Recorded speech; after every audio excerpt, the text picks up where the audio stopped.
Are there ethical challenges that OpenAI is aware of and is going to respond? Would you favor, therefore, some kind of a regulatory mechanism to be in place to ensure that these ethical challenges are met? Yeah, it's a great question. I don't think there's anything that's more important for OpenAI than to think about how we're building and then deploying safe and responsible AI.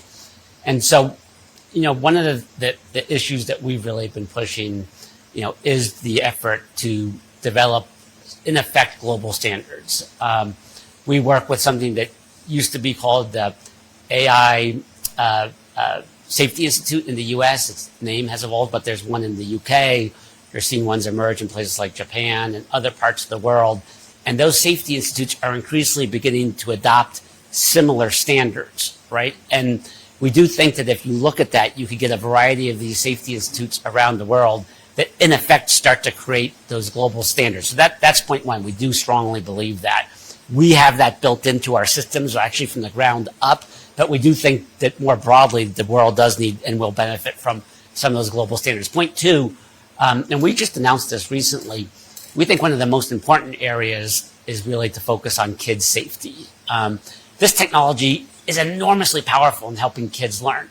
You can live in rural India, or you can be in Delhi. You can be going to a school that's in the middle of nowhere or a school that has all the technology. But if you have AI, you can have a tutor that's going to be able to give you access to the ability to learn, to think, to create in amazing ways. And so this is amazingly powerful stuff that can be hugely impactful on kids, but it has to be safe for kids. So amongst the things that we are doing, and I do think probably one of the leaders in the world on this, is first of all, we're doing something called age verification. Right, we're trying, and we'll be announcing some specific steps on this really in the next couple of weeks, but where we seek to be able to determine whether you're 18 or younger.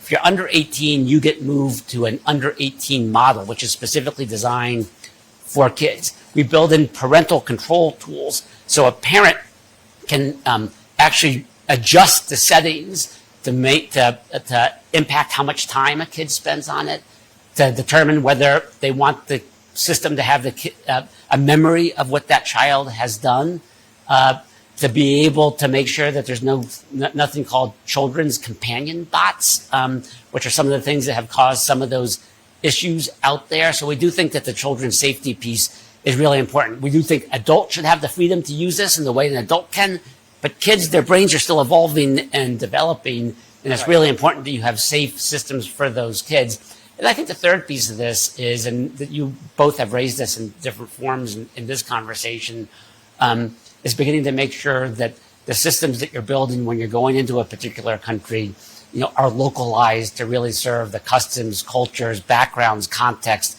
of that particular country. And I think in a place like India, that's really important. One of the things that we did, and I think we launched this about a year ago, is we developed a program to, in effect, be able to reflect the many different languages that actually exist in India. I know we did a whole initiative to actually be able to reflect those different languages so that the model would be responsive to someone operating in a different language, which I do think if you're going to use this stuff, right, you do want it to be sensitive and reflective of your culture.